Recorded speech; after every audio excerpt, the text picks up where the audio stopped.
Hello and welcome to this webinar on the Genoa and Cologne CELSIUS Demonstrators. My name is Emilia Pisani and I will be the moderator for this webinar. As such, I would like to give a warm welcome to the 6 speakers who have agreed to share some of their knowledge and experience with us today. It will be a very tightly packed webinar, but hopefully it'll be interesting. I'm sure it'll be interesting. As you can see on the agenda, we will first learn about the expansion turbine from mechanical energy recovery from gas distribution, the demonstrator in Genoa, with presentations by Roberto Milanesio, Project Manager for the CELSIUS project in Genoa, Francesco Devia, Professor and Researcher at the University of Genoa, and Corrado Senone, Professor also from the University of Genoa.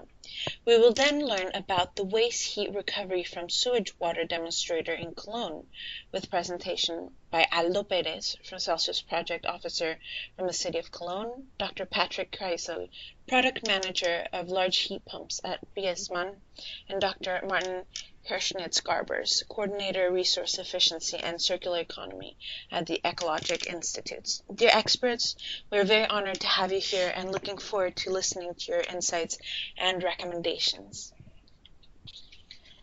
Starting with Roberto Milanesio, Project Manager at one of our CELSIUS partner organizations, the Reti Company, which is part of the IREN Group.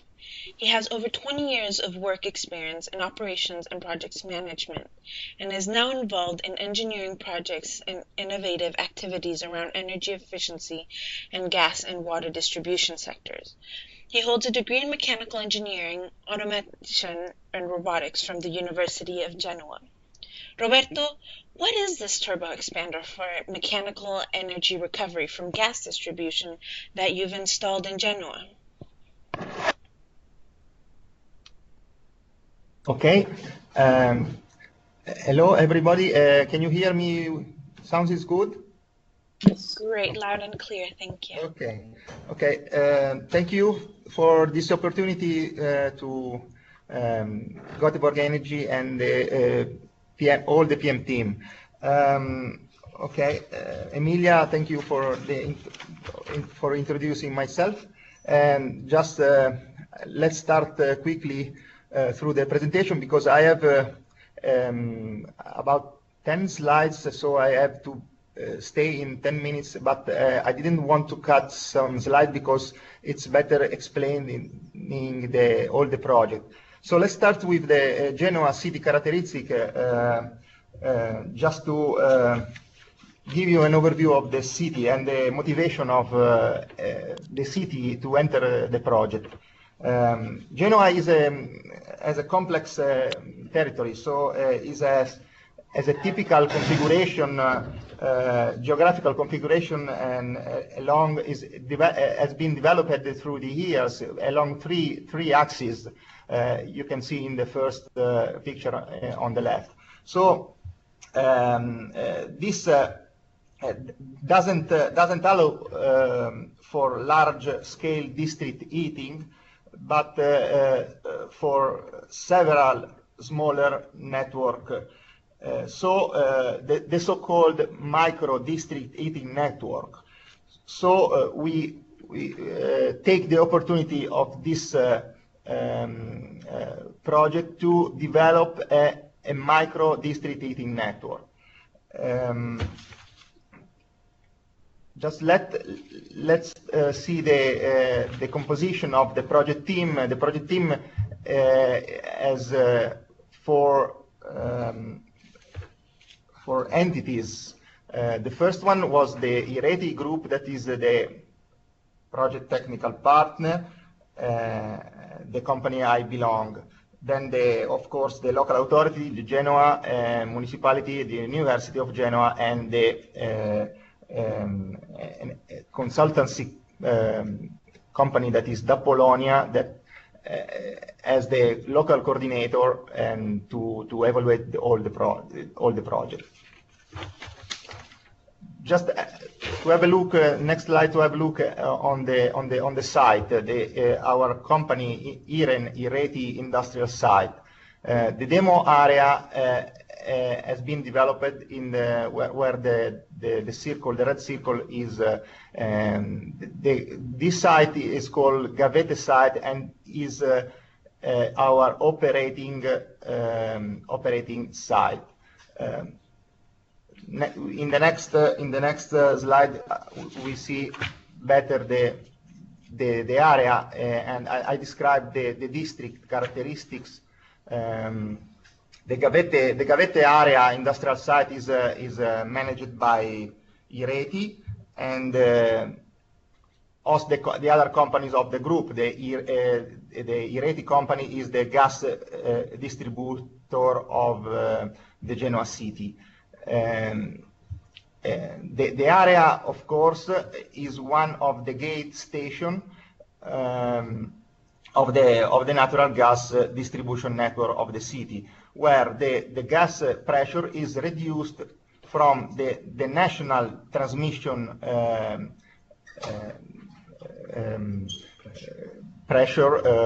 level pressure, 24 bar, to the city level pressure, that is 5 bar. And then this gas now is measured, here is measured and distributed to the city. So the objective of the project was to develop a local area, to develop a local energy generation and district heating network with the installation of a turbo expansion process to recover the waste energy and convert it to electricity. Let's see in the next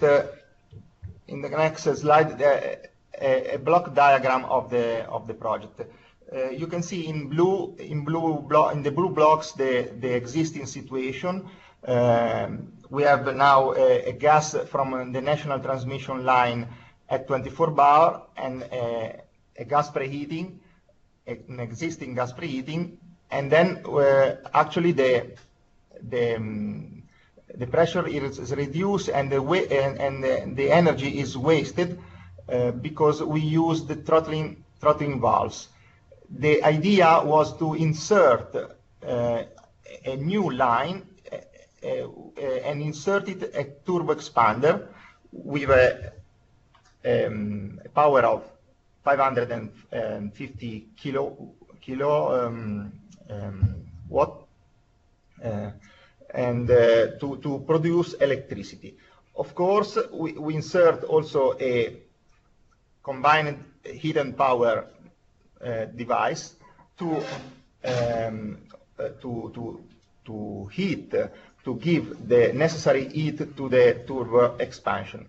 And in the red, you see the output of this project: heat and electricity. The heat, of course, is used in the district heating network, in the micro area, and the electricity is sold through the local grid.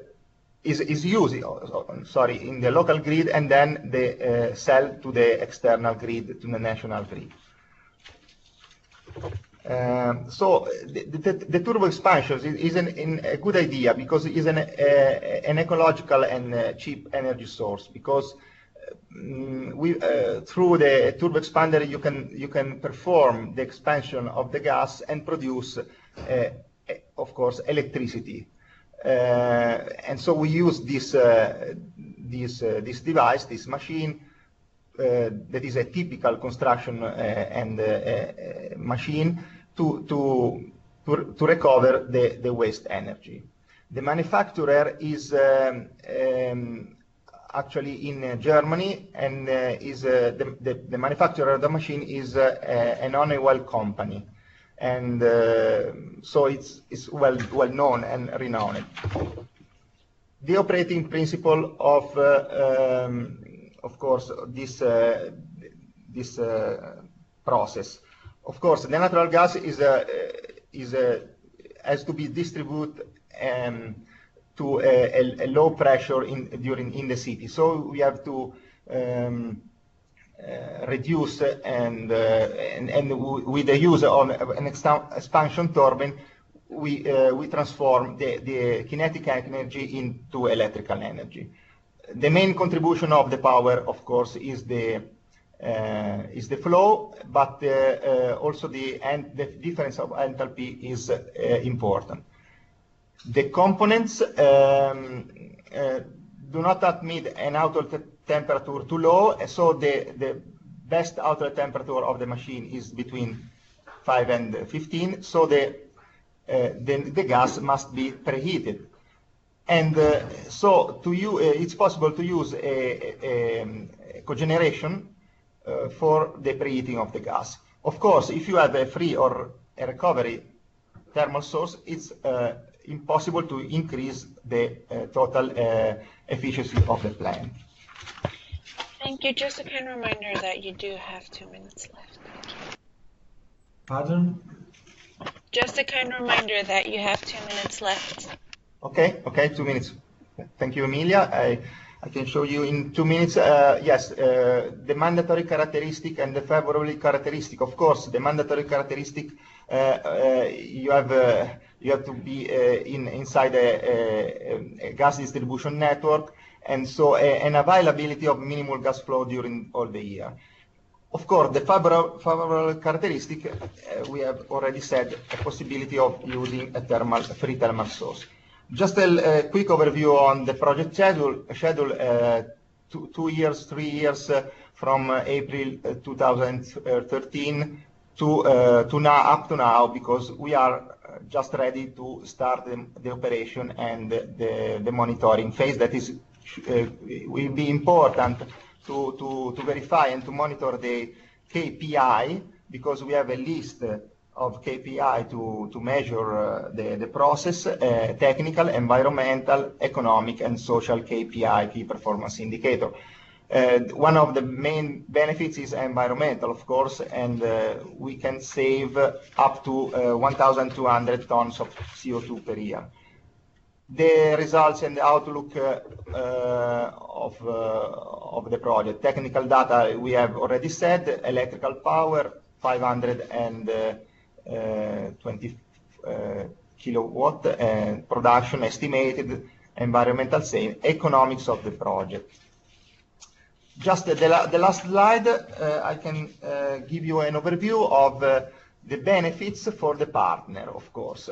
Here we have listed the 4 project partners, and I added a 5th partner, that is the technology provider. Of course, for the technology provider, there is listed a high penetration into the market. Of course, the other partner have here listed the benefits for each. For example, university opportunities for creating new small and medium enterprise. For us, the self-production of electricity and for use, internal use, and additional client, and also for the local authority, of course, a development of sustainable technology at the city level. I thank you I thank you all. Sorry for I have to be longer, but to give an overview of the project. Thank you. Yes, it's a very short time to give an overview of such a complex project, but you did a fantastic job. Thank you very much for that. I just have one quick question for you.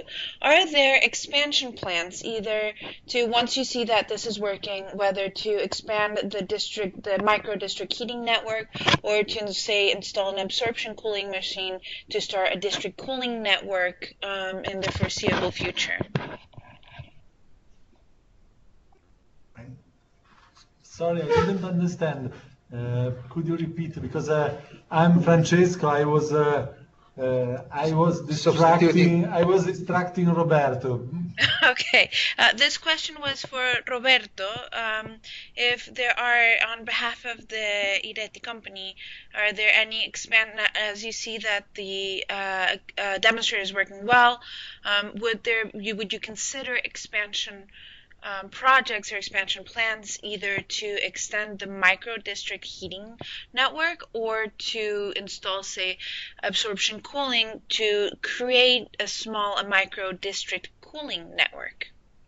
Of course, in the city, thank you, Emilia. In the city, we have several of these situations. We have the existing situation is the city is consists of exactly 7 area like Gavete area. So the possibility to extend and to make a replication of this machine is possible to use this machine in one of the other 7 area. But of course, also in Gavete area, we have studied an extension of the micro district heating area to cover a bigger area, because the industrial Gavete area, it consists of, as I show maybe in one of my slides, we have the surrounding of the area. See, as Francesco, as we have the public here.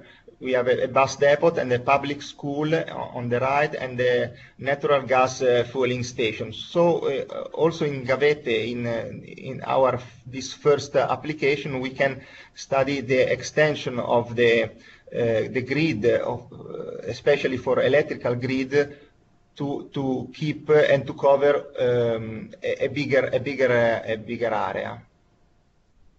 Great, thank you very much. So, keeping an eye on the time, I would like to introduce our next speaker. Another member of the CELSIUS team is Francesco Devia, who has been a researcher in thermodynamics and heat transfer at the University of Genoa since 1995, where he's also a professor at the Polytechnic School. He teaches applied physics, computational thermal fluid dynamics, and heating, ventilation, and air conditioning.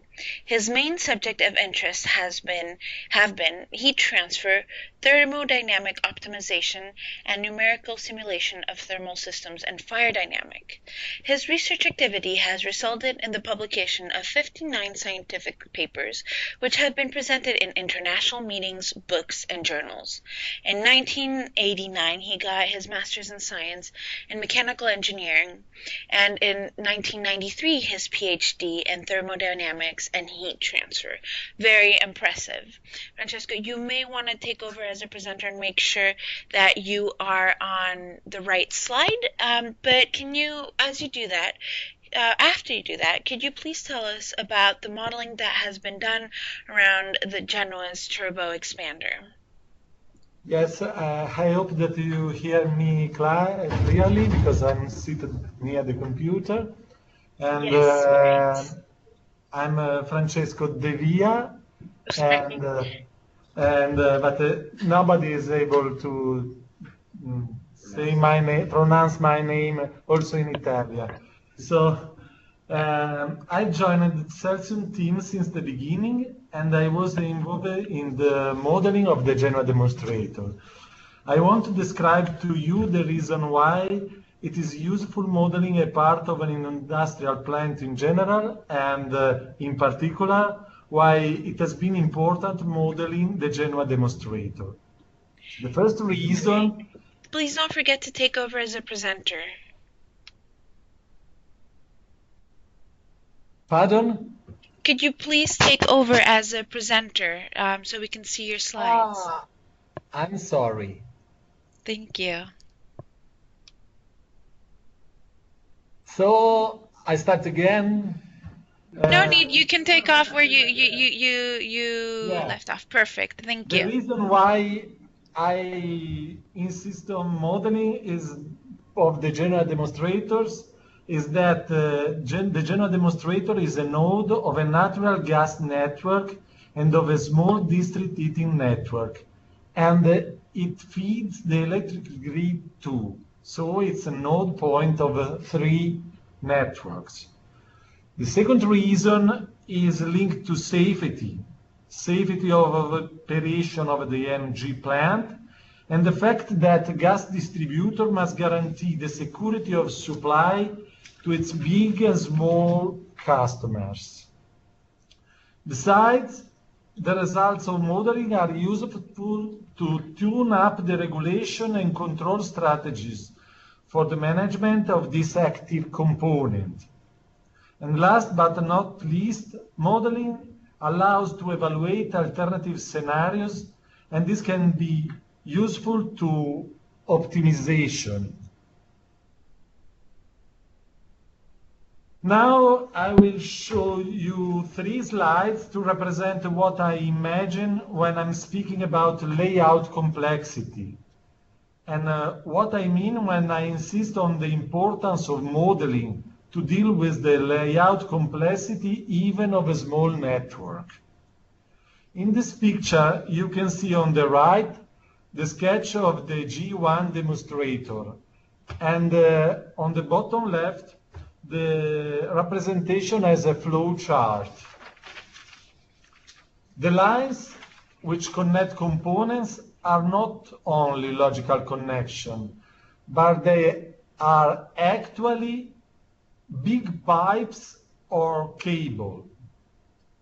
The suppliers are on the left, and they feed the user, which are placed on the right.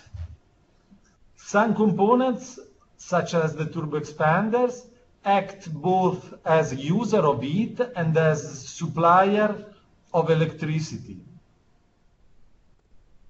Now I want to go on in a more detailed representation. I hope that you can't understand anything, because this is the process and the instrumentation diagram of the Genoa 1 demonstrator, and I'm not able to explain it to you, but I just want to say that the things that are on this diagram are actually necessary to the management of the plant, and thus they must be modeled. So now I will repeat this concept twice or 3 times in the next slides. The first is the focus on the turbo expander, and you can see the turbo expander, which is represented here, and around it you can see a lot of valves, connection, heat exchangers, and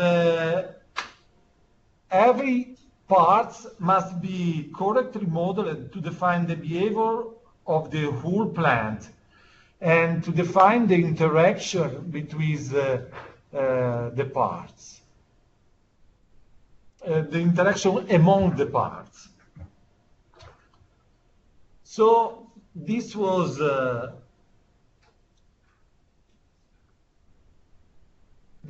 about layout complexity, and I think that I convinced you that dynamic modeling is necessary to single out the complex interaction among the parts and to describe their dynamic behavior in time.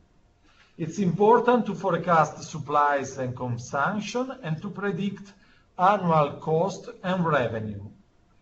And I think that it is possible to understand that you cannot accomplish this task looking at the technical sheet of each single component separately.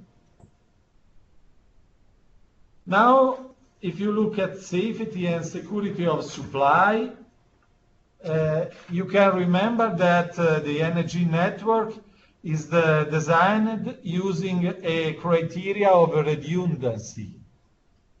Nevertheless, modeling can be used for training the operators, because the operators are responsible of the network, and in some conditions they are called to very fast reaction, and they must act in less than 2 minutes to prevent major faults to the natural gas network and to guarantee the supply of gas to the whole town.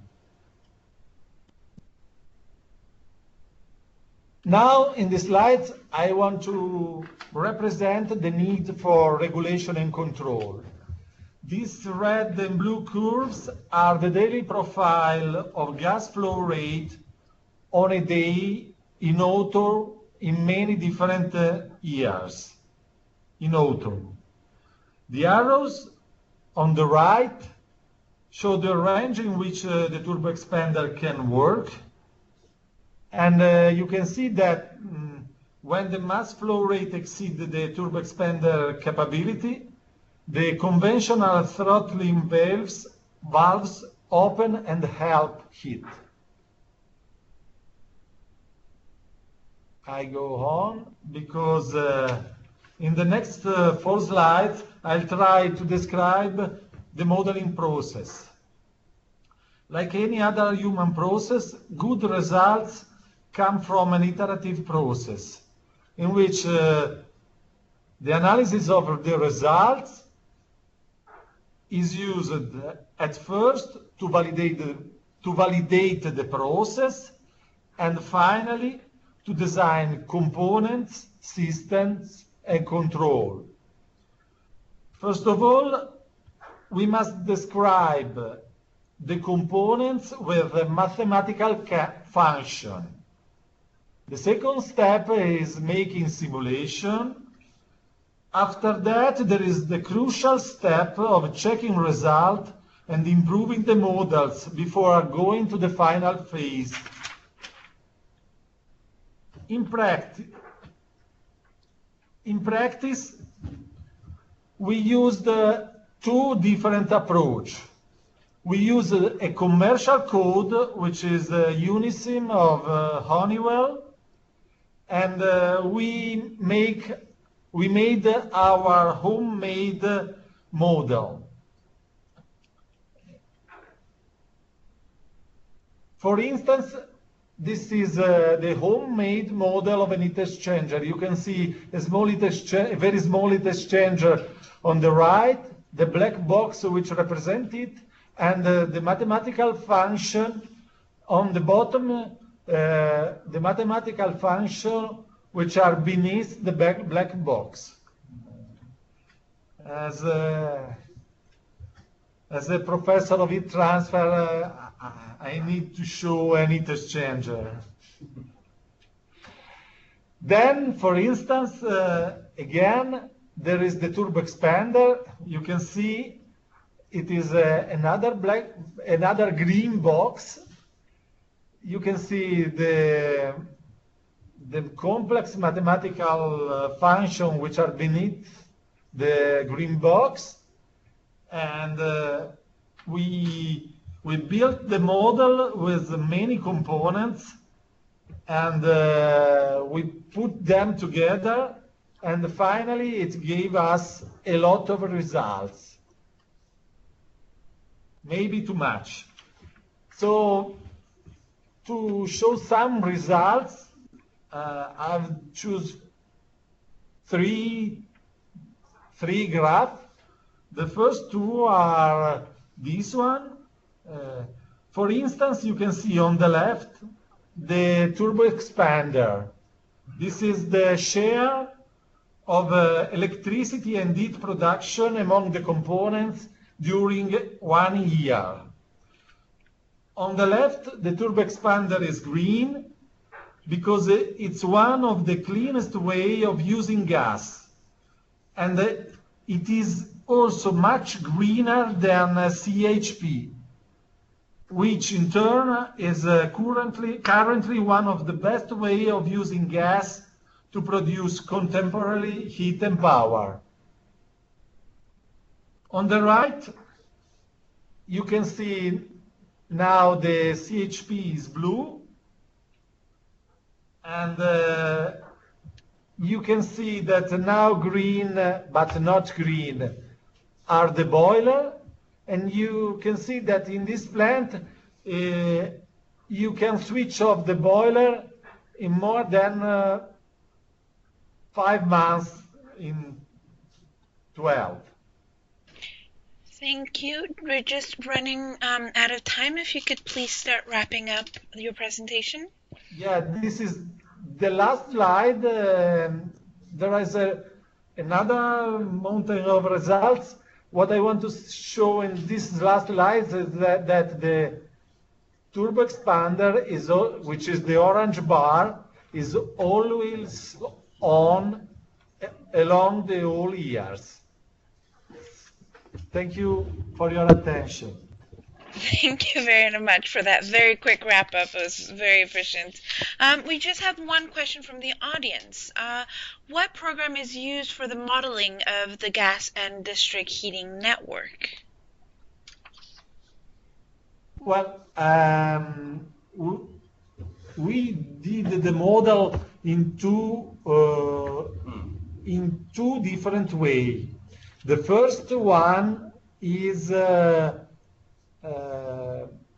MATLAB. We evolved the program in MATLAB Simulink, and these are the one on the right, and these are components which have been made with MATLAB Simulink. Since last September, we also used a commercial code. In parallel to our model, we use a commercial code, which is a Unisim of Honeywell, which has a large library of available of components, and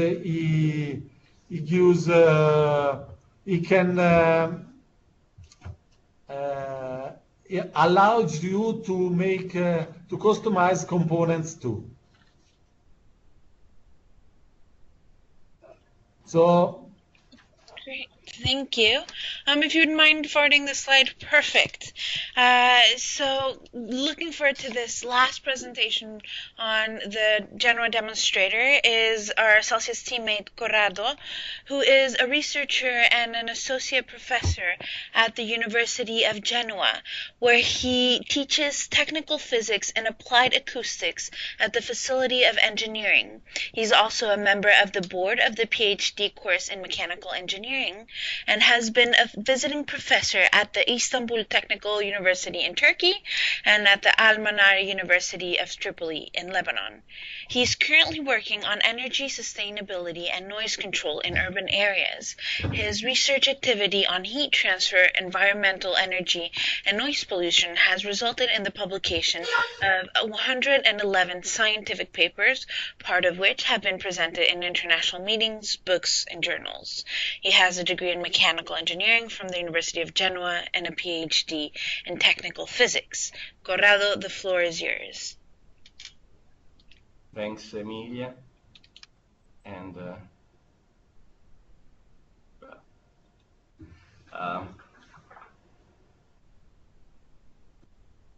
well, good morning. After the technical analysis developed by the previous speakers, how is the audio? My voice is clear? No, well, after the technical analysis developed by the previous speakers, I wish to add a few ideas concerning benefits that this technology can bring, and also regarding its replicability. In other words, why and where does Genoa demonstrator deserve to be replicated? My starting point is that nowadays everybody in Europe talks about energy sustainability and greenhouse gas reduction, and so currently we have got very relevant examples of energy policy for sustainability, like the Paris Agreement on climate change or the EU Covenant of Mayors. But how can we put into practice these good intentions? How can we really reduce carbon emissions and energy consumption in our cities? I think that innovation can play a key role in the transition towards smart and sustainable cities, so that, in my opinion, technological innovation is not simply an option, but that is the real way towards sustainability. Therefore, Genoa demonstrator is really a chance, an opportunity to be exploited. But why just this solution? Why would that technology be so effective? Why would Genoa demonstrator be so effective? I would like to highlight some key points and give you a few numbers. First, energy recovery from gas expansion can give a relevant contribution in reducing greenhouse gas emissions. Just to give you a number, with the mass flow rate of 1,000 cubic meters per hour and a pressure drop of 19 bars, we achieve a lower CO2 emission of about 1,000 tons per year.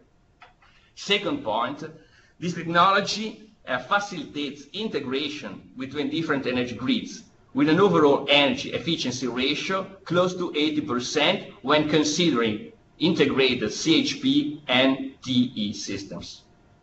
Third, as we are going to see, there is a lot of room for applying this technology because of the large number of pressure reduction stations that are spread all over Europe.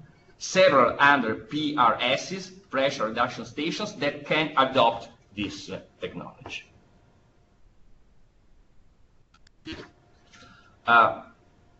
Really, I see a huge potential of replication in this technology. Genoa demonstrator can be adapted to different mass flow rates and pressure drop.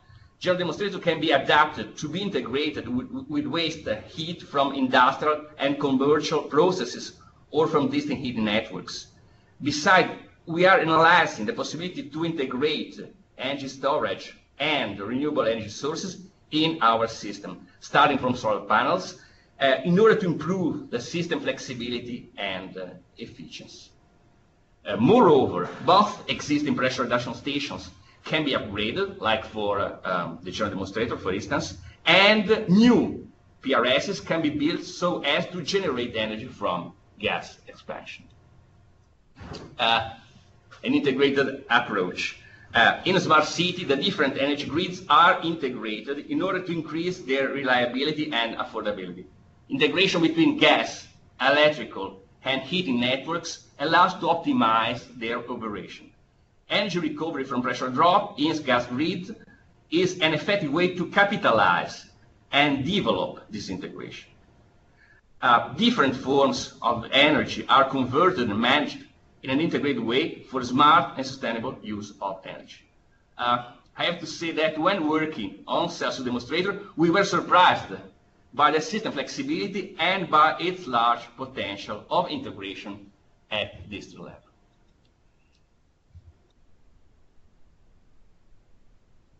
level. Feedback from the field suggests that the management of these systems is not particularly costly or complicated.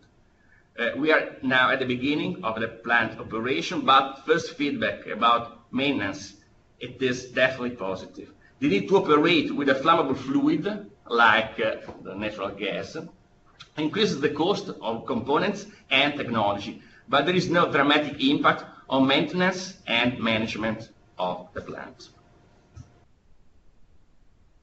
Well, to end with, we are really positive about the possible benefits coming from this technology.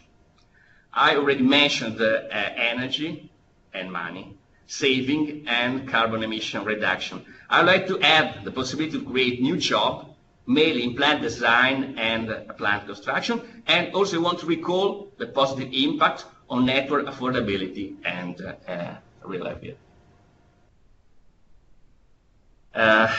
What more? I have to confess that we are really enthusiastic about our demonstrator, and I'm personally excited by the idea of the impact that this technology may have on EU cities.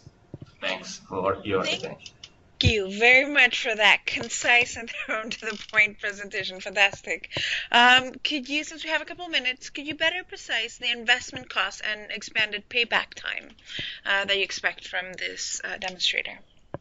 Well, of course, the investment cost depends on the size of the plant.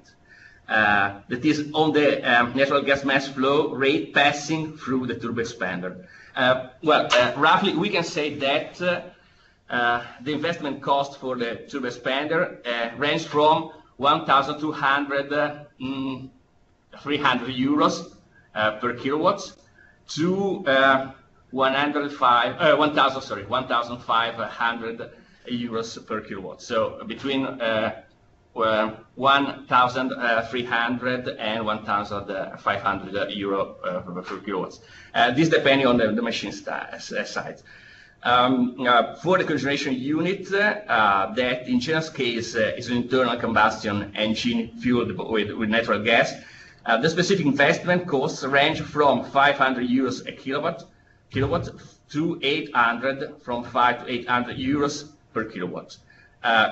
In these figures, commissioning costs are not included. Of course, the cost is expected to reduce with the component standardization, and as with the demonstrator replication. But we must be aware that when working with a flammable gas, there are some costly technical solutions that are to be adopted for a safety reason, and this is a cost that cannot be removed. About the payback time, the expected payback time is determined by several factors. Investment cost is one of the elements, together with the price of electricity and heat that is sold on the market. Another relevant issue is the nature of the thermal energy given by the preheater. If heat comes from waste energy sources or from renewable sources, not only a further and environmental benefit is achieved, but the income statement is positively affected. So this is a key point. If we are able to recover heat from waste energy sources, or better, from renewable sources, this is great, not only from the environmental point of view, but also for the economical return. Anyway, it must be noticed that favorable regulations in form of fiscal benefits or economic contributions coming from public bodies can be a key element in order to facilitate the dissemination of this technology, and therefore to widen its impact on EU energy sector. So energy policy is another key element in order to facilitate the dissemination and the replication of this technology. But anyway, I want to repeat that I see a huge potential of replication because of the flexibility of this technology, and really it doesn't make sense to dissipate energy when we have got the opportunity to save it with also a lot of environmental benefits. Great. Thank you very much for that expansion. Hopefully we can expand a little bit more on the replicability of these two demonstrators at the end of all the presentations. But I would like to move forward to start talking about the Cologne demonstrator with Aldo. We're actually very lucky to have Aldo in the CELSIUS team. He's one of the project officers at the Environmental Planning and Consumer Protection Department in the city of Cologne, one of the 5 partner cities in the CELSIUS projects. In 2013, he obtained a Master's of Science in Renewable Energies from the University of Oldenburg and is currently a PhD candidate at the University of Lleida in Spain in collaboration with the Cologne University of Applied Science on the topic of integrating intermittent renewable energy by large-scale sewage water heat pumps in modern district heating networks. So very much pertinent for the subject at hand. So Aldo, what is the Cologne demonstrator all about? Good morning, everybody. Thank you very much, Emilia, for the kind introduction. Can you hear me well? Loud and clear. Perfect. Well, to better understand the topic of today's presentation, let's have a look at the small agenda. I divided today's presentation into 3 small parts. In the first part, I will briefly explain how the demonstrator in Cologne works, and then give you some of the results we had in the last 2 years. At the end, I will tell you a little bit about the heat potential in sewage water. The CELSIUS partners in Cologne are the energy utility Rheinenergie, the Technical University TH Köln, and the city of Cologne. In Cologne, we have 3 different demonstrator plants. These plants are located in 3 different districts of the city: Cologne-Wann, Cologne-Mulheim, and Cologne-Nippes, and each of them has a different size and a different layout, of course. The heat pumps of the demonstrators recover heat from the sewage network and supply hot water and heating to 6 schools. In Figure 1, we see one of the 3 heat pumps at the demo site Cologne Nipes. Figure 2 shows the heat exchanger at Cologne 1.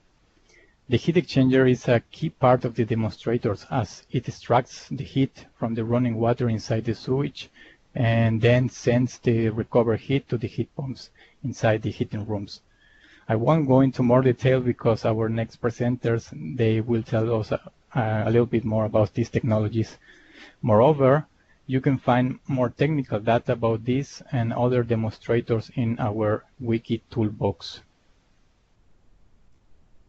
To finalize this part, I want to show you a simplified layout from the demonstrator site in Cologne 1. As I told you before, each of demo site has a different constellation or layout, but all of them have a gas-fired boiler, which not only serves as a backup system, but also to cover the peaks in cold days. Another similarity of the 3 demo sites is that there are hot water tanks, which serve as buffers so that the heat generators can react faster to peak demands and also operate in an optimal way. In Celsius, we have defined a methodology to measure the performance of our demonstrators, and based on this technology, we established the so-called KPIs, or Key Performance Indicators. We calculate around 20 KPIs for each demonstrator per month, and these KPIs are categorized into technical, environmental, economical, and social KPIs. Here we see only 2 environmental KPIs from the sites Cologne 1 and Cologne Mulheim. On the left graph, we see the primary energy savings of the demonstrator. In general, the savings are bigger at Cologne 1. This is mainly due to the size of the heat pump. The savings were 289 megawatt-hour in 2015 and 411 megawatt-hours in 2016. The demonstrator site in Mulheim had a technical problem with the heat exchanger, so the area in gray is the extra savings that could have been achieved if the demo would have operated correctly. 305 megawatt-hours in 2015 and 281 megawatt-hours in 2016. On the right side, we have the KPI called CO2 savings. We see from the graph that the demo in Van has saved almost 90 tons of CO2 during the last 2 years, while the demo site in Mulheim has saved around 60 tons of CO2. Again, all these numbers and the rest of the KPIs can be found in our wiki toolbox under the sections Demonstrators. These are pictures from a large-scale heat pump facility in Gothenburg, Sweden, which uses sewage water as heat source. In Europe, there are about 1,423 megawatts of installed capacity large-scale heat pumps. Half of this capacity uses sewage water as a heat source. In Germany, for example, to my knowledge, there are no large heat pumps installed yet.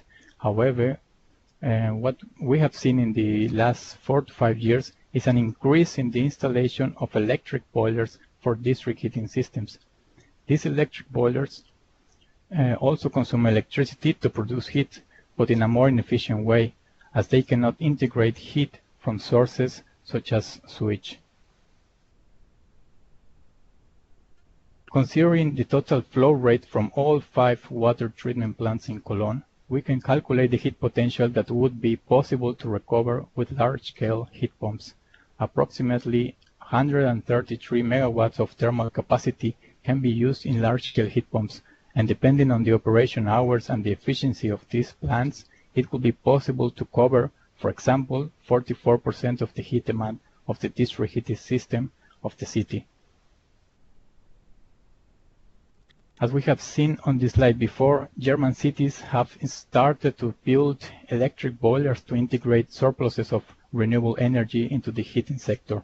Several research centers foresee that heat pumps will also play this role in the next years. The following are some of the results from a study I conducted. The study investigates the development of sewage water potential for both the sewage network and the sewage treatment plants. The result shows that sewage water heat pumps can supply 7% of the district heating demand by 2030 and 33% by 2050. by only using excess electricity from intermittent renewable energy like wind and solar.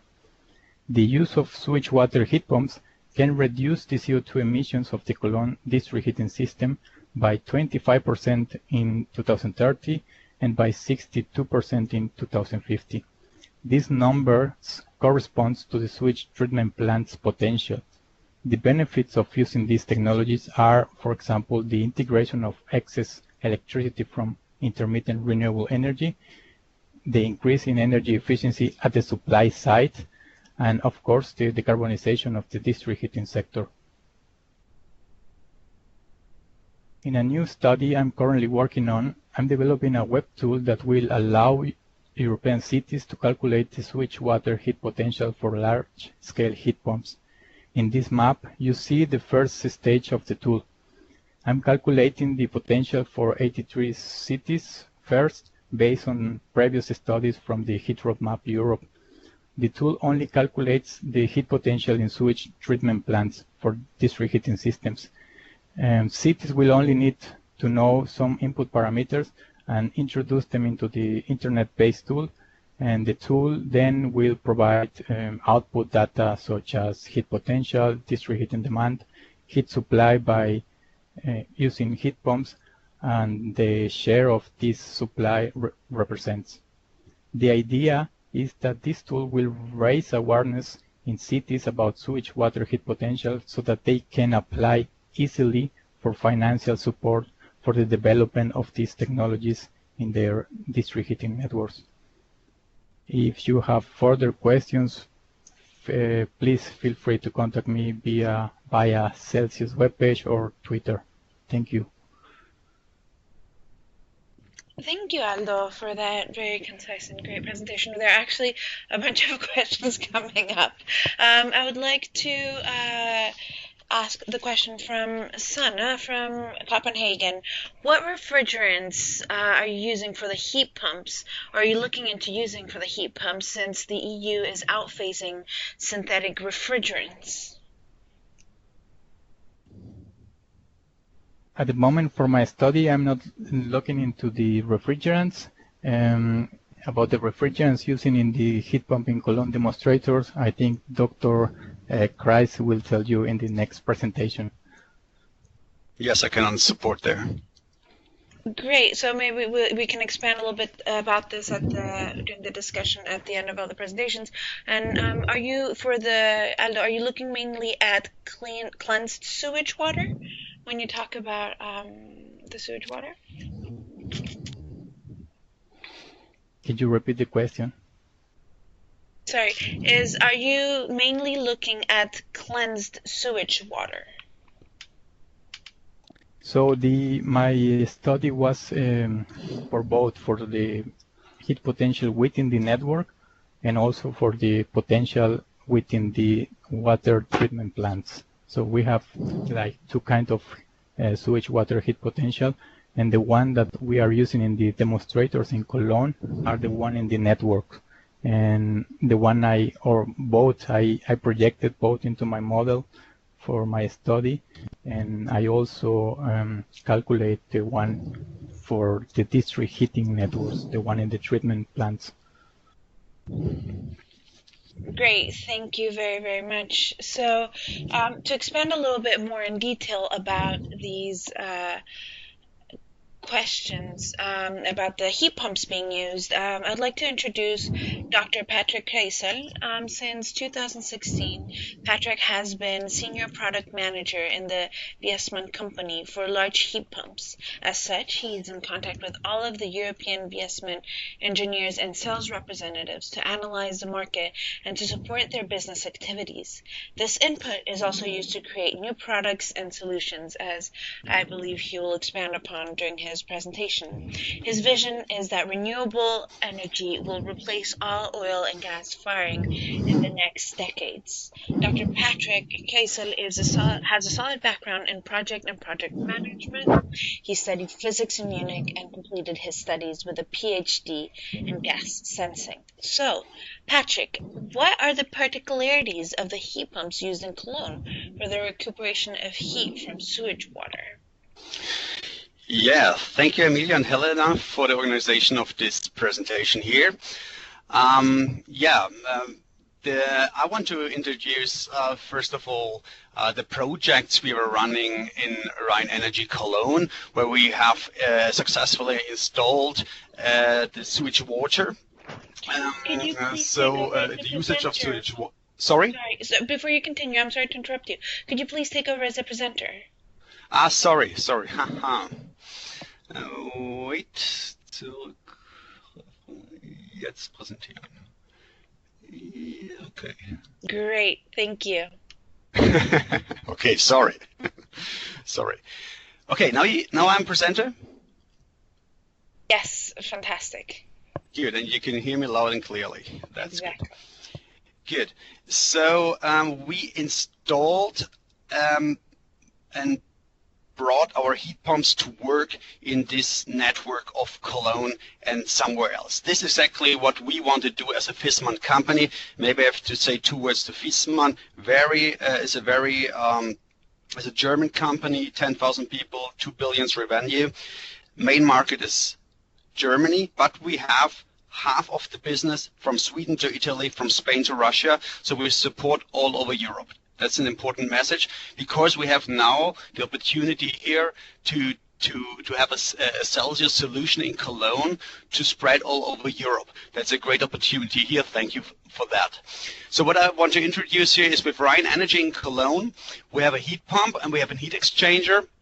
We go in details there further on. We have two projects running there.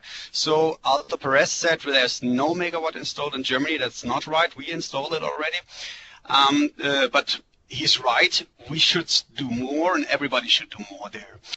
I want to introduce something from Erbs Association Bergheim and also another project running in FISP. I think this is a very exciting project where you see some difficulties how to be successful to use all the sewage water or other kinds of water to bring it successfully to the demand. So coming to the first slide, the CELSIUS project we just ramped up in the school in Lilienthal, Cologne.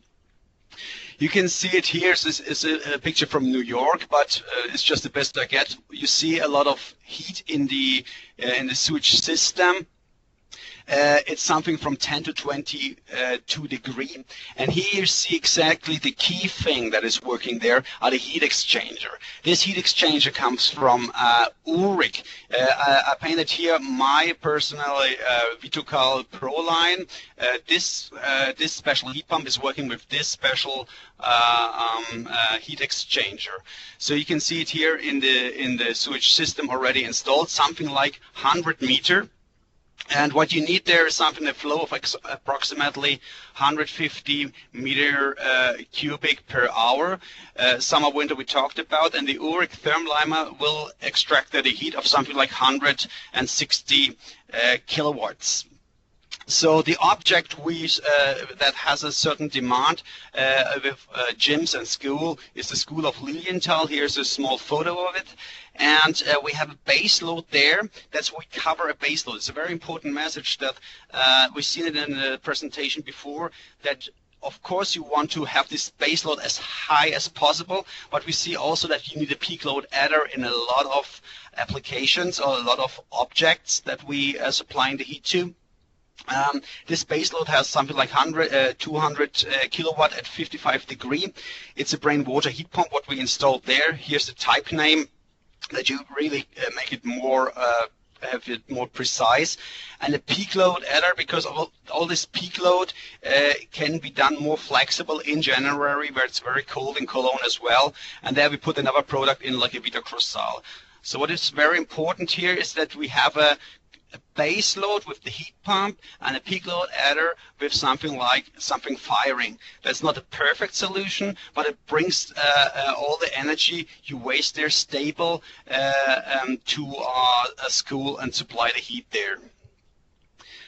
Next slide. It looks almost the same, but you see it's a different school. The heat exchange, the flux there is something a little bit lower, something like a 90 cubic meter per hour. Here's also something like minimum fluctance, like 27 liters per second. It's very important that you have a constant flux, or at least a defined minimum flux. It's more or less the same specification. It's the same thermliner, and it has less kilowatt because it's a little bit smaller. You see the heat demand is also of this school in Hölderlin with Jimson School, has also this base load and peak load adder, where we think it's a very good solution to have safe and warm buildings, especially in Germany. You see here the Uric thermliner with a cold and cold and warm water access that supplies our heat pump. It's called, we always call it Vitokal and so on. I will show you more about those heat pumps in the end.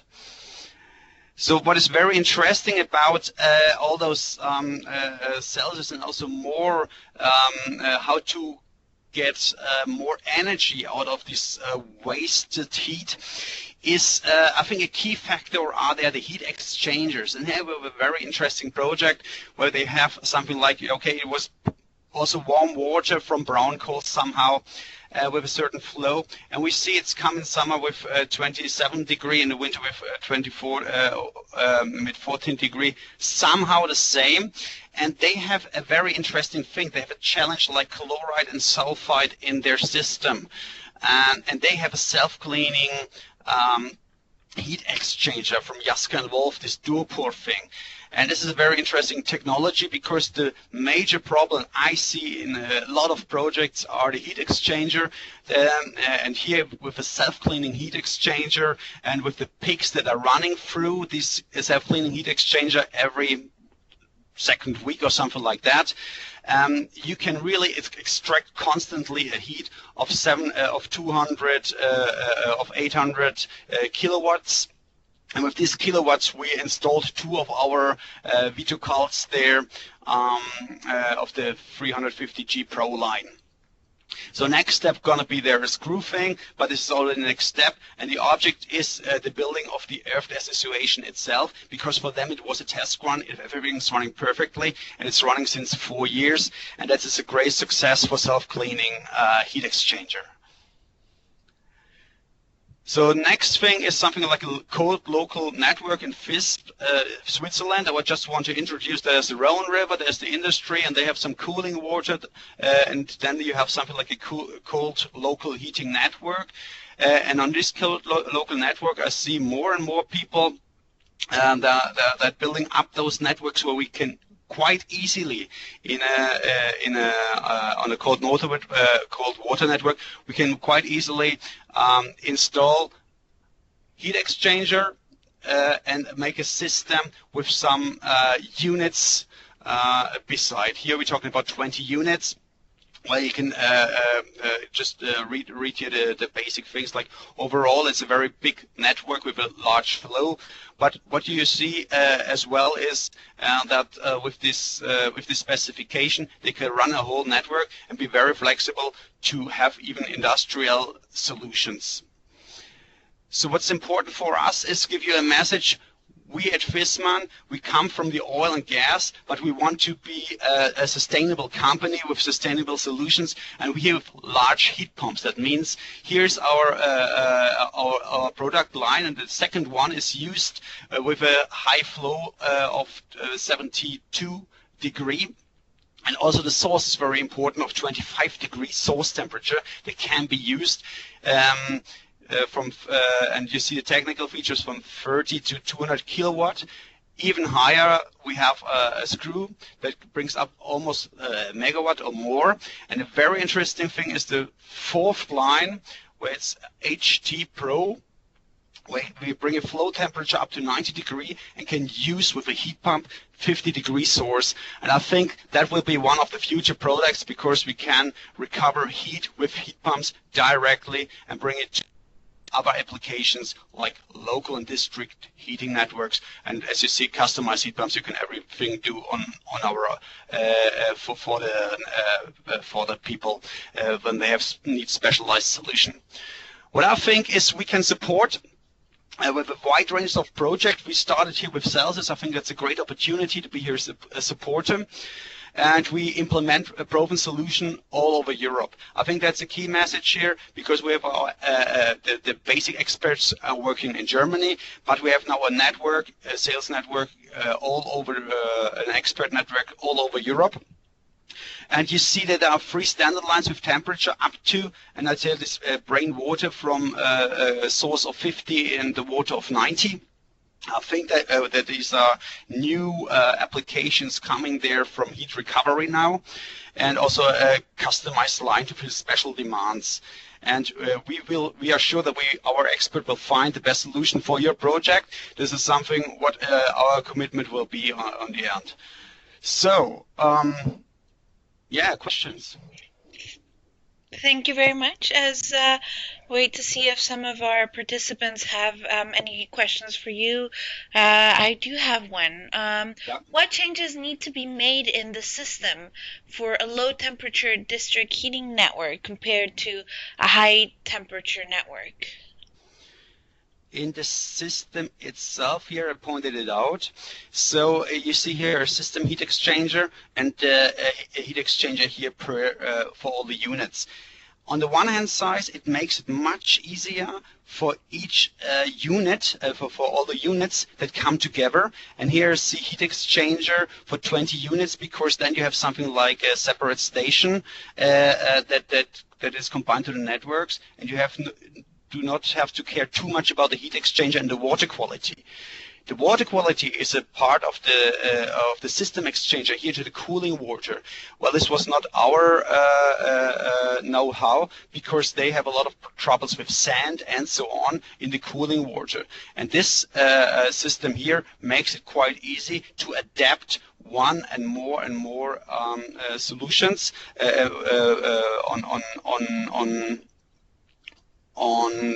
I called it central station for 20 units. So you can easily plug it into the network. And the next challenge is, here we must do more, have more experience to also bring the cooling into the network. And what about, is there anything that needs to be done on the end user side for the customers, from the customer perspective? Which customer? The ones connected to this to the network. So you have a customer connected to the network using high temperatures, and if they want to switch over to lower temperatures, are there any changes that they need to do at their substations or at their radiator level? So I didn't, I'm not sure if I answered your question correctly, but I try to answer something. So what we see here is, in the end, is the standard product. You see here is the temperature that how we deal with this cold network, because all we need in the end is something like a given temperature of 8 and 4, and we put it in our own distribution here of our we change it over to the primary side of our pump, almost to the same specification, and then we have 2 buffers, one for heating, one for drinking water, and this is a subsystem. This is very controllable. So you have to have a supervision of it, but it's very controllable. And because of this substation here, they always take the large-scale heat pumps, because it's much more tricky with these small heat pumps. So it's easier to install one big heat pump with one heat exchanger, do a subsystem there, instead to make something like 20 small heat pumps with 20 heat exchangers. Great, thank you very much for that explanation. But to conclude, last but not least, I would like to give the floor over to Dr. Martin Hirschnitz-Garbers, hope I pronounced that more or less okay, who is a senior fellow and coordinator resource efficiency and circular economy at the Ecologic Institute, which I am very proud to point out is an official Celsius City supporter, part of the Celsius network. His work involves analyzing policies concerned with decoupling of resource use and economic growth, evaluating resource policy, and fostering sustainable resource management and towards circular economy. Martin studied environmental sciences at Leuphana University in Lüneburg in Germany and at the University of Queensland in Australia. He completed his studies with a PhD at the Chair of Sustainability Science and Applied Geography for the University of Greifswald, Germany. I'm sure I butchered all those names, and I apologize for that. But Martin, I hope you forgive me. And what do you consider to have been the main challenges in the development of the Cologne demonstrator? Thank you very much, Emilia. And no worries, no offense taken. You pronounce it almost correct. It's proper German, so don't worry. Welcome to the audience, and thanks for giving me the floor to present on our findings of processes and main challenges of developing the Cologne demonstrators. I'm quite glad, to be honest, to be going last after the first two experts came on the technical sides, because what we have done is doing research on the social empirical side of things. Hence, what we are doing in this project, which is called TRAFIS, you all know these fancy acronyms such as the CELSIUS project on EU level, and there we try to investigate different cases in Germany of infrastructure coupling. And out of these 9 cases, we also took or chose the Cologne demonstrator one in the CELSIUS project, because it, for us, is very interesting to see how the two kind of different and also very often separate systems of sewage systems and energy provision or heat provision can be coupled. So we try to identify development pathways of these infrastructure coupling, at the same time looking at factors which may foster and or hinder this coupling, and last but not least look at actors, processes and activities which were undertaken in the context of this infrastructure coupling. As I said before, and this is also why it's highlighted in red font, this is not any engineering assessment of technology, but rather on the social empirical side of actors and processes surrounding this coupling. And this is what I also like to say when I respond to one of Aldo's comments on the potential of the future sewage water heat use by 2030 and 2050. Some of these factors which we identified for Cologne may be in the way or may be actually supporting this realization of the potential. You here see a very colorful picture, and no worry, I will go into depth into slides where I zoom into these things. I just want to highlight here that these factors we identified are either supporting, which are shown in green, or actually blocking, which are shown as barriers in orange. As I promised, I will go into these slides separately to zoom in a little bit more. So we identified a development pathway of several steps linked to what we heard from interview partners and also from literature sources on how the CELSIUS project in Cologne went about and came into being. So as you see, it was relevant for the city of Cologne and also for the utility called Rhine Energy to have existing contacts and also to be based on an existing, if you want, climate-friendly city or municipal strategy, which was called the integrated climate concept, and also an embracing joint initiative called Smart Cologne, whereby you could say the ground was ripe and the time was ripe for thinking about more sustainable provision of heat. At the same time, there was a feasibility study which was actually showing that this sewage water heat use potential was usable in Cologne, and also existing contacts were there between the city of Cologne, now Aldo, between the Rhine Energy AG, which is utility, and between the wastewater utility, so they all existed. But then, of course, there were cost challenges, I think, as also was pointed out before, where implementing such a sewage water heat use system, you need to have, or you are facing upfront investment costs, not only for the actual heat exchange system or mechanics, but also for the piping, the meters of piping you need to put down between your object that you want to use the heat for and the sewage systems. So then it was about identifying locations of where actually to put the demonstrators and also choosing which technologies to use for the demonstrators. I can cut short on this because Aldo provided a bit of information on this as well for the different schools that was used for. But it was found in terms of what hampered or what fostered this process, it was, of course, the funding, or say the knowledge of funding through the EU project CELSIUS that was found relevant to actually install some of the technologies which otherwise would have been too costly for the energy utility.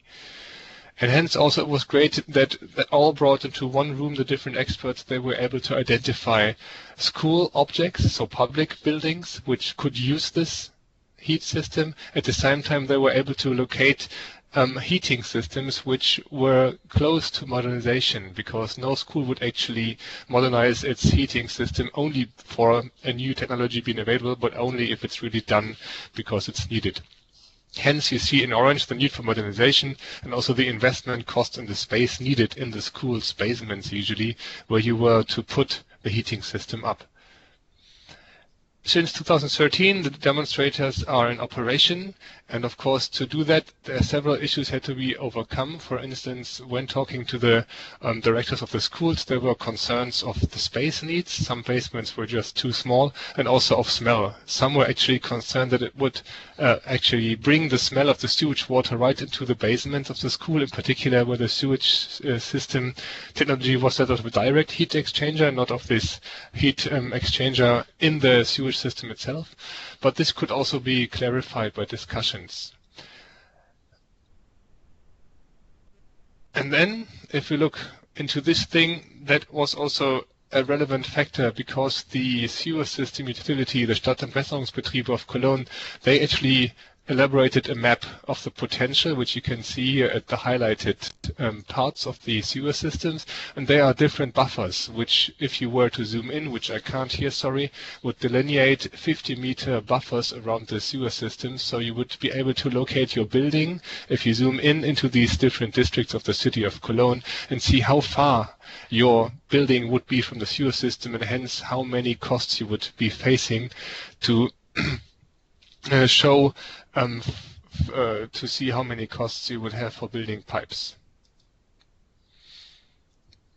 To come to the second last slide, then in terms of trying to have the diffusion potential, also the transfer of these things, it was good to have the CELSIUS network going on, and there was an interest in scaling up, and I was glad to see Aldo's slides, because when I did the interview partner considered the potential to be existing and also widespread, but rather low, and having the 7% by 2030 or 33% by 2050 is very promising. Of course, it therefore needs to have also the energy or the heat prices, which is now the last part of this slide today for the developments. You can see that Rhine Energy, as the energy utility, was able to have some clients of it accepting higher heat prices, which you would need to actually pay back for the high investment cost of the sewer systems. And also what was helping this was a renewable heat law, which actually puts down wastewater heat use as one of the eligible heat sources under its act. So this was kind of a push from the legal side. And in the barrier side, you see below, the payback, of course, is definitely needing higher heat prices, which you might find difficult to get clients paying this. The economic feasibility hence was considered questionable. And last but not least, the direct heat exchanger in the school of Cologne Nippes was, at the time of the interview, still experiencing some technical troubles. Summing this all up, this is the last slide. What was found relevant in terms of having a transfer of the Cologne demonstrator experience and also to scale up the potential of waste heat sewage waste heat use is actually you need to have local expertise and to collaborate between different people. So you need to look into the waste heat potential, you need to look into the modernization of the heatings, you need to look into what buildings you do have, and public seem to be easier to grasp than private buildings. You need to undertake an open exchange at eye level, as we wrote down, so to be open and frank and listen to the concerns, and hence adapt a technical solution to what the concerns are. And second last, early on information on if the sewage utility is modernizing its sewer system is essentially needed, so that you can then use and build in heat exchangers. And last but not least, having this high upfront investment cost, it was considered helpful if there was any political will to subsidize in what form whatsoever. With that, I'd like to conclude and go to the last slide, and thank you all for your attention.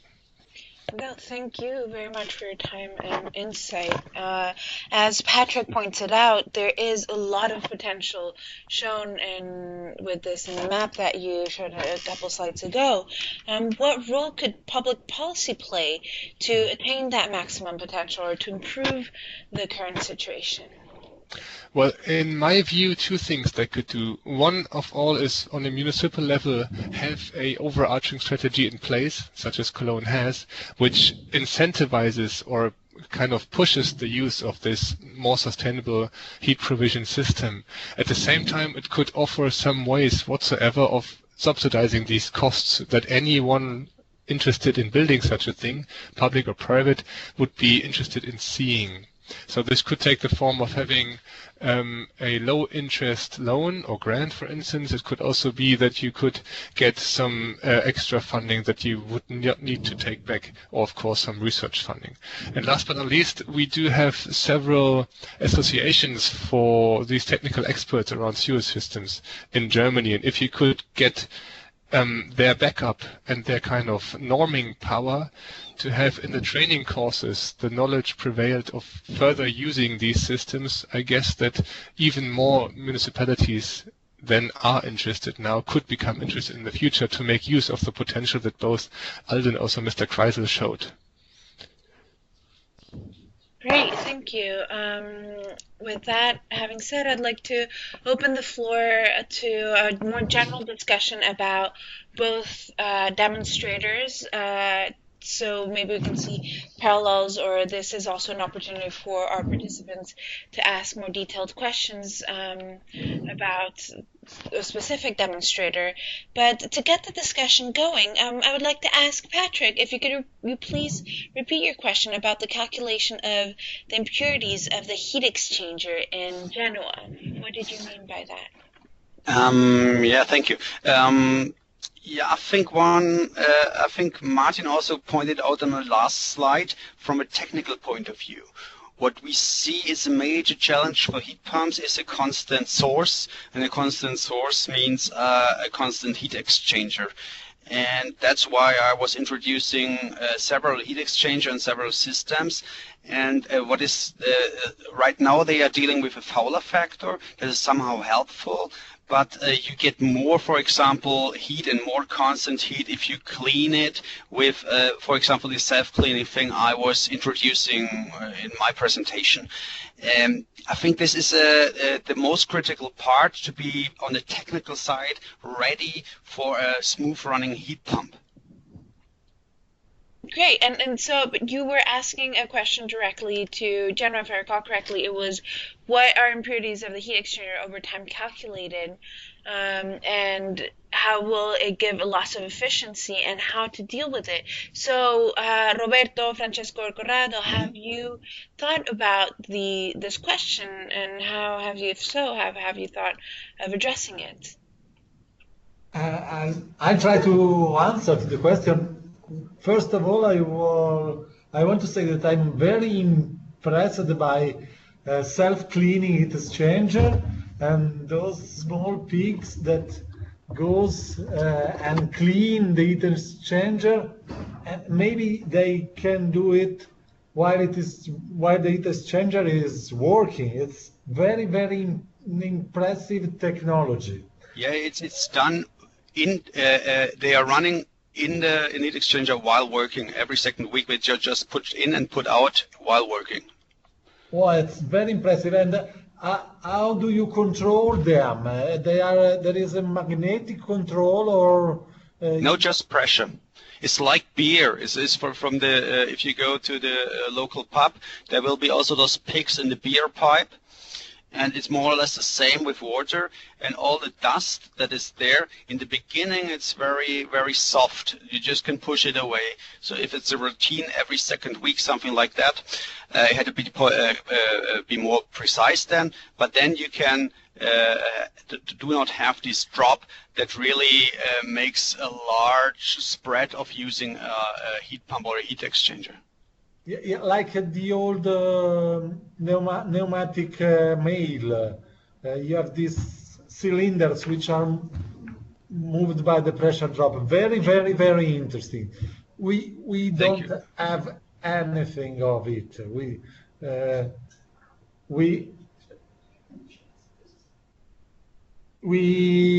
have a heat exchanger and we measure pressure drop across the heat exchanger. And when the performance goes down, there is the maintenance. Exactly. In a natural gas network, the redundancy takes you to have 3 lines and 3 heat exchanger when you need only 1. And so there is no matter of closing 1 line, make maintenance, because you always have 2 lines active. So yeah, I think that's exactly the point I want to tackle on this point. You have the choice doing a lot of maintenance, or the heat exchanger you've seen there is quite expensive. That is self-cleaning, and in the end, it's just doing it on the way. And they have to make something like an overall cost situation. You see that maintenance cost over the year will pay this heat exchanger, and also that you can use it all the time. Yeah, I think I agree. It's really, really an interesting technology, the self-cleaning one. Yeah, I'm impressed. So we have very positive with this Verband. That's why I want to introduce it. It's not really CELSIUS, but it also deals with a lot of wasted heat. And it was a successful thing. I was phoning my partner. Does it still runs? And it still runs. So since 4 years. Great. Thank you for that discussion. We have a question from the audience. And I'd like to take this opportunity to say we're almost close to noon, so if it's okay with everybody, we'll run a couple minutes over since the discussion is being so interesting. This question is for Patrick. Is the thermaliner a tube exchanger, and is the pigging system similar to the Taprug system with rubber balls used for tube exchangers in Sweden? To be honest, no clue. It sounds like the same, but I do not know the system. Okay, thanks. And so, Martin, earlier you asked Aldo about the evolution of the energy savings. Would you like to repeat that question out loud? Yes, thanks, Emilia. Yeah, thanks, Aldo. On slide 44, you showed the energy savings and CO2 emission savings for the 2 demonstrators in Mülheim and Wahn, and I just noted that both the energy savings and the CO2 emission savings went down from 2015 to 2016 in Mülheim. And I don't know whether you actually said why, but if not, could you say why if you know? Thanks. Hi, Martin. Yes, I was writing the answer because I knew that I haven't answered, and I was waiting until the end. Well, there are some reasons, and one of them is that the heat demand of the school winters are different from one year to the other, so you might have more heat to supply or less. And the other one is that we had a problem with the heat exchanger in this demonstrator, so it was out of running the heat pump for about almost 4 months. So it happened between those years. So this issue also affected the performance. And I want also to make a remark before I stop. I just mentioned the potential of in Cologne of the switch, and this 7% and this 33% by 2015 is only by supplying only by taking the excess electricity from renewable energy from wind and solar. So it might be bigger, the potential, if we use heat pumps not only with the extra electricity from renewables, but also with normal electricity. Okay. Thank you, Aldo. Emilia, would I have time for a question to Patrick, or rather not, because it's past noon? Absolutely. No, please go ahead. Thanks. So, Patrick, thanks a lot for your presentation, also your responses to so many questions. I heard with great interest that it seems that the Wiesmann company is able to also provide solutions to actually using sewage water heat for a temperature need of higher temperatures, because I learned that mostly this is a ripe or mature technology for schools or other buildings where you need a low temperature range of heat, but not for hospitals and such. Would this be a solution that is future available? It's now available. The good thing is great. what we see is a trend in general to supply higher temperatures with heat pumps, because then you can replace more of all this oil and gas firing. And we have a heat pump. It's something with a newer refrigerant. It's this HFO. This HFO that brings the feature with it that you can use sources up to 50 degrees. You can give a flow of 90 degrees, and there you can access a lot of old buildings. You can use a lot of source directly without those without other heat components. Thank you, Patrick. Thank you for that. And speaking sort of as we were talking about the Cologne demonstrators, I would like to just ask if you could expand on Sana's question about the refrigerants used. What refrigerants are you using, since the EU is phasing out many of the synthetic refrigerants that are available? And I'm not sure if somebody else had a question. There was a question. I think I should answer this from Wiesmann's side. We have now with this HT heat pump is coming with a new refrigerant. It's not natural versus natural. Have too many specific challenges. So we take this half synthetic one with this HFO refrigerant, and this FHO refrigerant has a very low GWP, and that means it's somehow in the range. It's if you take a look at the specifications, it's directly lower than propane, for example, from the GWP. And from that behavior on, we can say for us it's a solution to, on the one hand side, to replace oil and gas, on the other hand side, to be on the safe side of the climate issue that's coming up. Great, thank you very much. And unless there are any more questions from the audience that come up, I'm glad that I answered your questions, Hannah. Unless there are more questions from the audience that come up, I would like to ask a question for everybody, all the presenters.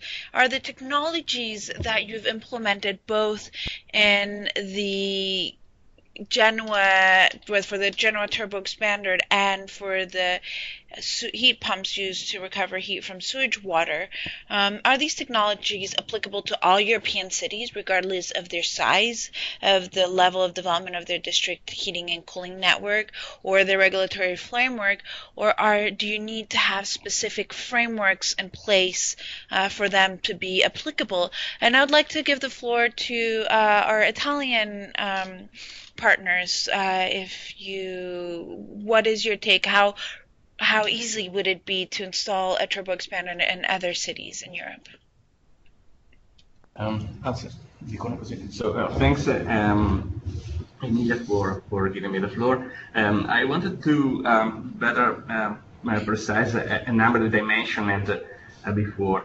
When I told that the efficiency ratio is close to 80%, when we consider integrated combined heat production and turbo expander, this means that this figure it sounds crazy or even wrong, but this is simply the ratio between the primary energy which is consumed in the combined heat production in the CHP machine, and the total outcome in terms of heat and electricity generation. So that is an overall efficiency considering the amount of energy entering in the system and quantity of electricity and heat that is supplied to heating and electrical networks. This is why this number is so high. It doesn't take care about the form of the energy that we are managing, but simply it is focused on the conversion between a primary energy and a useful form of final energy like electricity or heat. But from this point of view, there is no difference between the two kinds of energy. This is just to precise how this number is so high. And anyway, of course, if we are able to use waste energy, or if we are able to integrate district heating networks in our system, this also permits to to maintain these high values, also to optimize the functioning both of the CHP and TE system, and on the other side, the functioning of the operation of the district heating network. So a win-win option. Yes, okay. Roberto speaking from Genoa. And in general, to answer the question of Emilia about the European cities, and in general, wherever a gas transmission pipeline and a gas distribution, local gas distribution pipeline are present, this concept, this technology could be successfully realized and implemented. Of course, it's necessary to make a trade-off between the pressure drop and the volumes of gas, natural gas, and of course the cost of this technology that now are a little bit high in the market. But if a trade-off is found, it's possible to go on. Of course, as I said before, there are favorable characteristics. If we have a free or thermal source, it's possible to increase the efficiency of all the system. In an area, in a nearby industrial area where there is the possibility of use a free heating source, should be successfully implemented, better than the other area. Thank you. What about heat pumps used for sewage water? It's not the first time it's been implemented. We have some here in Sweden. We've seen it across Europe. But how easily do you think it would be to replicate this specific demonstrator in bigger, larger, smaller cities? Or is there sort of like a minimum cutoff point for it to be interesting for a city or a district to install heat pumps to recuperate water or heat from sewage water? Aldo, or Patrick, or Martin? Well, as I said before, I'm in the middle of a study, and I'm realizing that there's a huge heat potential in sewage water, not only in Cologne, but across Europe. And this source is a very stable source in terms of temperature. And I think one of the main problems is to raise awareness into the cities, in the municipalities, that they know that this potential exists and that there are already projects. And of course, the financial aspect is something that we need to have. Yes, Patrick, I think Martin has a very good slide. His last slide showed very clearly where are the challenges. On the one hand side, technically, where showed up at least our approach of solution with the heat exchanger. That's one part of the story. But the other part is surely what he mentioned as well, that you need a lot of expertise and know-how, and then also the right object, because I think in Cologne, on the one hand side, there was Rhine Energy together with Cologne that makes something okay. We have a school here, you have the sewage system there, and then we have Wiesmann, and we have that.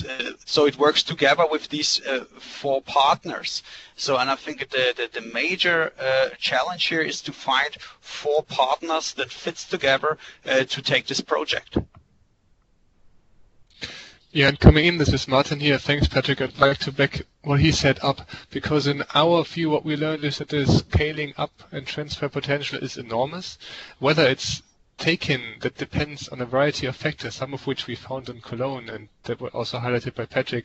And beyond the technology issues, of course, it can be the framework conditions which a municipality sets, and sometimes which are beyond there, such as national laws and decrees, which may help, such as the renewable heat law in Germany, but which may also hinder. There was one instance in Cologne where we learned that the law of tenants and landlords actually was a barrier, because every landlord wanting to modernize its housing heat system should not or was not allowed to have higher heat prices afterwards. So if he was or she was wanting to install a new technology, he or she could not actually pay it back through having higher rents for its tenants.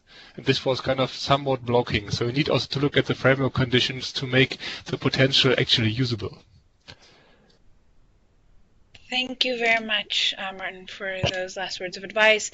And I would love to be able to continue this discussion on. I think we could go on for hours, but unfortunately we need to, it's time to wrap it up. So I'd like to give a warm thank you to all the presenters for your time and this fascinating discussion. And thank you for all the participants who took part of this webinar today.